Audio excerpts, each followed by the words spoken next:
So today, I'm in Aurora. I saw the advertisement by the immediate past president of the Uganda North America Association informing the community about an event.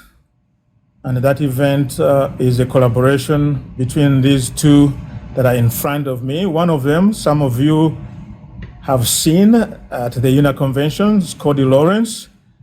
I'm going to ask him to introduce his collaborator, right? Today it was a collaboration between the two. Cody is in the coffee business. He's widely engaged in Uganda's coffee value chain. But he runs a restaurant here locally in Aurora, but also many more in Uganda. So I'm very happy that he allows to talk to us here real quick. Thank you, Cody, very much for giving me the opportunity. Please introduce yourself real quick and introduce your colleague. Tell us a little bit about Endiro so that more people get to know you and what you do in Uganda's coffee value chain. Okay, well, Lotia. Yeah. Mwange Ngobi, Cody Lawrence, as you know, my Mzungunin. Yeah. And here with Chef Jamie Gilmore from Lizzie J Cafe. A lot of you guys know me from Endiro Coffee, along with my co-CEO, Gloria Katsime. We have about 20 locations of Endiro Coffee in Uganda, Kenya, and here in the United States. And we do everything from the farming, the coffee tree, all the way to the coffee cup and the roasting and the import-export and all the other things in between. And absolutely love it, even though it has been challenging at times. We're still going, and we're still trying to make as big an impact as we can to brew all the good we can with our coffee from Uganda to hopefully the ends of the earth, right? Yeah. So Chef Jamie has become a new friend. We're here in Aurora, Illinois, outside of Chicago, and Chef Jamie's got her restaurant, Lizzie J Cafe, in Fulton Market, right? Yep. In Chicago. And we here in Aurora have been trying to tempt her to come out to Aurora and open another cafe because her food is amazing. It's a Southern Soul Creole kind of vibe, and it's good stuff. And those of you guys that like local food, I think soul food like really hits pretty well with your local food vibes. So this weekend we've been trying to do a little bit of an Afro-Soul fusion concept where I try to bring some of the things I've learned about cooking in Uganda and marry them a little bit with what Chef Jamie has been doing. And I can't forget my Oklahoma roots as well, so I had to bring a little bit of that to the table. Okay. But Chef Jamie, tell us about your experience so far. Absolutely. Thank you so much for inviting me to participate. It has been a complete honor. I had been introduced to Chef Cody from the city of Aurora, and from our communication just from the onset when I met this individual, I was automatically excited and automatically I found something almost supernatural about him, if you will, that I just wanted to partner with him. And immediately the first thing I thought about was just to instill hope. I saw someone who had been trudging, someone who had been grinding, someone who had been building, and as an individual who just kind of re-entered into this food industry in 2019, I just wanted to lend my strength, if you will, and just kind of help wherever I could. So we just kind of had a conversation, and the conversation led to this weekend where we developed something called Hope and Soul, and just kind of introducing just the proficiency of collaboration, and just that we can go further, we can do more, we can build faster if we do something together. Something that Chef Cody was already doing. My thing was just, hey, undergird what he's already creating, and how can we do this together? So that's been my experience, and the weekend has been phenomenal. Everyone has been super supportive and super excited about what's possible. All right. We had a bunch of Ugandans coming out too. That's We've had several tables of Ugandans that came out, which is great because I don't always get to see the Chicagoland Ugandan community here in, I guess, the only Ugandan-owned restaurant in Chicago. Am I wrong? I think that's fair enough because I'm not, yeah. And you're selling coffee. And in Uganda lately, there is a conversation about the coffee, marketing it outside of Uganda and increasing consumption of it overseas. You talked about challenges. Any insights about what does it take to export the coffee bean from the farmer in Bukalasi all the way to the coffee cup here in Chicago? A little bit quick description and more importantly about the challenges that there might be, because looks like that's where most of the community may not be aware of the challenges of marketing and penetrating an overseas market like this one. Yeah, so we at Endiro, we take a very specific tack at this thing with Ugandan coffee. Okay. So Ugandan coffee has for generations been a top 10 export commodity in the coffee industry. But when most people drink Ugandan coffee, nobody tells them they're drinking Ugandan coffee because it's blended in to, whatever, whether it's a Starbucks Pike Place, whatever it's called, blend or whatever. So Ugandan coffee had become synonymous with filler grade coffee globally. So still to this day, the majority of the coffee we're exporting from Uganda, we're not capturing the higher value specialty market. We're exporting low grade green coffee. President Museveni and others, they have a big focus on value addition within the country, and we're also very supportive of that idea, like roasting and doing as much value addition we can do in Uganda.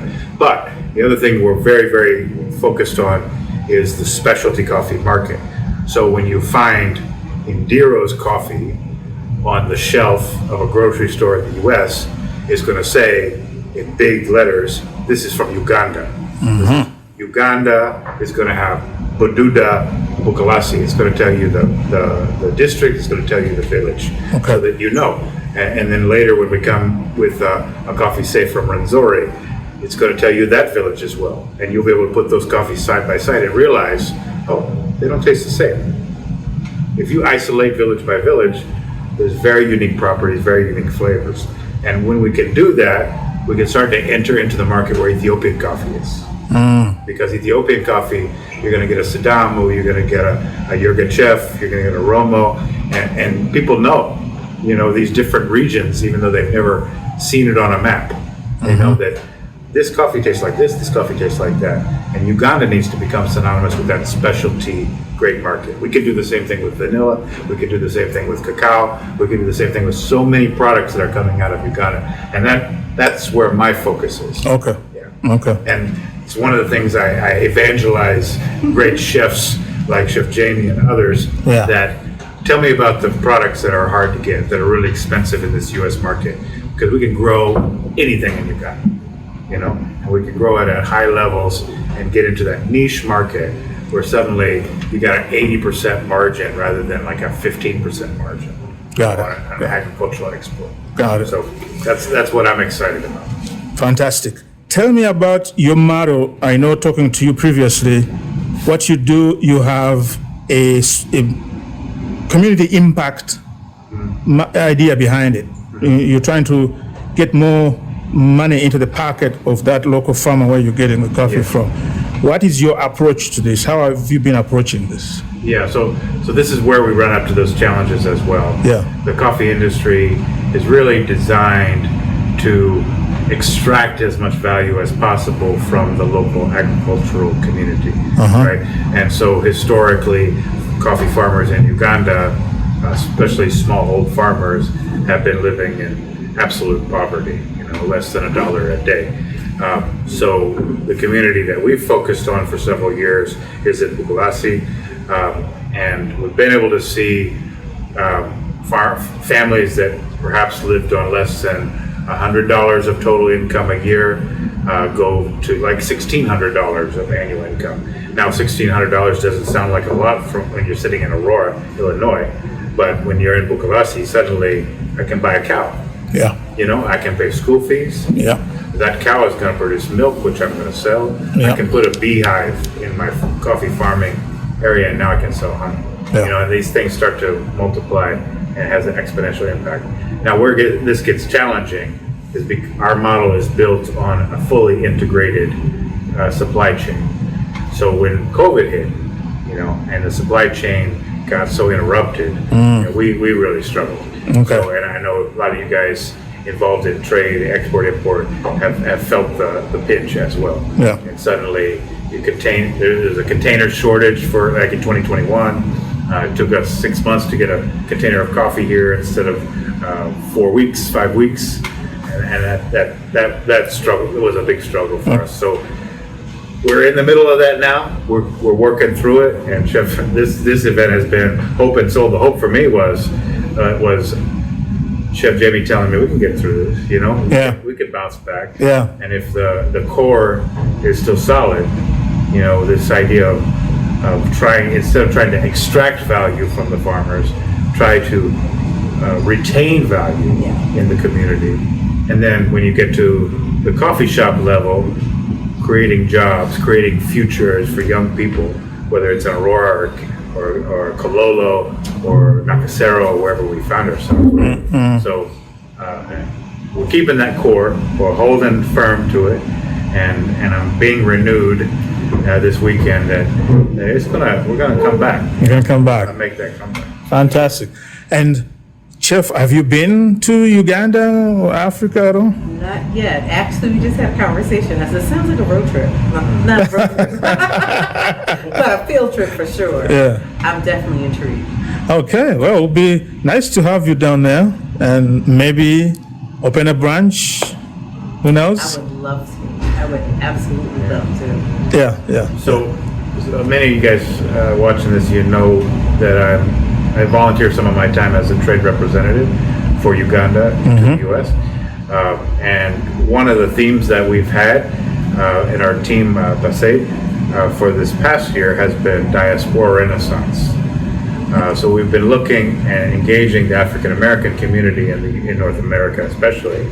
And back in October, we invited several leaders to come to Uganda and sort of a homecoming, and to try to re-engage with Africa, and in particular, of course, with Uganda, and look at opportunities for their future and their business and leadership and all these things.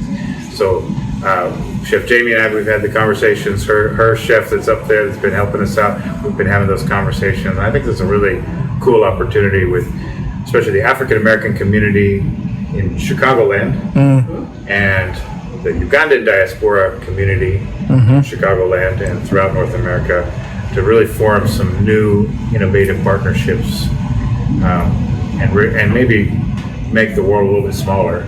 How about that? Yeah. How about that? Because you got Uganda, which is a 365 days of sunshine. Can grow whatever we want to grow there, right? Yeah. Good point, because I know it's been said by many others that we so far, particularly with the African community, African American community, and the African diaspora, we're missing more engagement and connectivity compared to those who come from different parts of the world. So, any thoughts that you think that can kickstart that? Particularly, any message to the Ugandans that you say, hey, here's what you can do to connect more with the African American community? I think the big thing is just opening your heart and understanding that we are one people. We're from different parts of the country, but we're one people.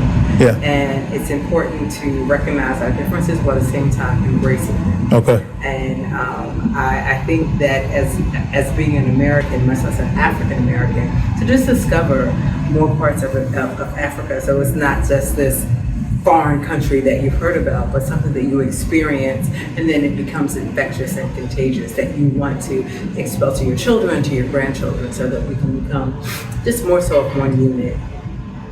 Anything that you think we, the African diaspora, can do to engage, get you more interested, more?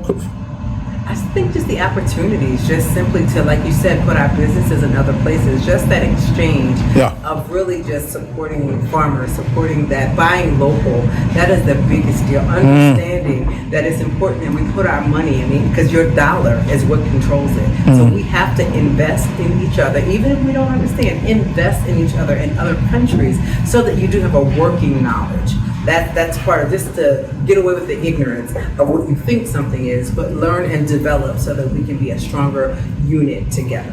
Very well put. Any parting shots? I think this has been great. Shots. Yes. Any? No, I think this. I mean, here's the Muzungu that's saying this, but trying to be somebody that's a little bit of a third party, saying, I would love for there to be more and more conversations between, let's just say, the African diaspora and the Ugandan diaspora, which is also part of the African diaspora. Okay. Because I've been going to UNA for many years. Yeah. And one of the things that, as I've met the families, and I've been in the family forum. The family forum, yes. One of those concerns that gets raised is families that are a little bit concerned about their kids growing up in the U.S. becoming sort of losing that Ugandanness. And okay, this is not me saying it, this is me like repeating it, just being black. And I think because there are very distinct histories, and that's important to recognize and reconcile, but you're right, there's a common ancestry that's incredibly important. Absolutely. How do we build that bridge? Normalize conversations. Yeah. Normalize conversations. Normalize So conversations. much that it's not a difference, but it's a normal conversation. That we come from different parts, different cultures, but let's have more conversations. Not be afraid of them. Not be afraid of our difference, but embrace the difference. Thank you very much. I See appreciate that at UNA in the future. Right? Yeah.